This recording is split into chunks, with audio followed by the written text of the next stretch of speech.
When people ask you why you're pro-life, yes, you can say things like because every human life has value, or because biology tells us that human beings begin at conception, or something like that. And I'm not saying that's unimportant, and I'm not saying it's untrue, but I think a lot of times when people ask you why you're pro-life, they really want to know, why are you pro-life? Why did you decide that this issue was important enough to you that you were going to get in a fight about it, get in an argument about it, do something about it? Why that? There's going to be usually some kind of reason in addition to the biological facts or the sound philosophical arguments or the relevant statistics. Those are all important too. Those are tools we want to keep in our toolbox.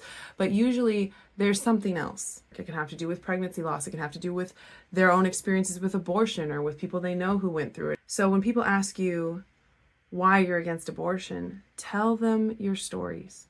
Pro-choice people often assume that pro-life people are pro-life because we lack experience, because we have sort of a sunny Pollyanna view of the world where everything is simple and pregnancies are always healthy and safe and they're always wanted and everybody can just go on their merry way.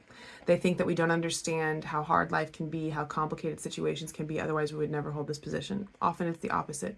We go through something really difficult, and it brings us to realizing that we want to defend the value of our own lives, the value of our children's lives, the value of your children's lives. And it's not something we feel that we can let go of. It would be great if we could let it go.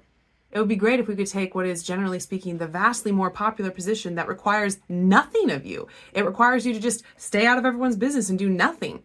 There are many times when many pro-life activists have thought, it would be great if I was pro-choice. My life would be much less upsetting and much easier. But we can't, because of what we've come to understand, because of what we know. And those are the stories you need to be telling people. Not because it'll necessarily make them pro-life, but because they need to understand that pro-choice is not the default of all well-intentioned people who've gone through a lot. It's not the default. And just as pro-choice people, hopefully, are holding their position because of profound experiences they've gone through and knowledge that they have because of good intentions of wanting to protect people and take care of people the best way they know how, which I think is most pro-choice people, so are we.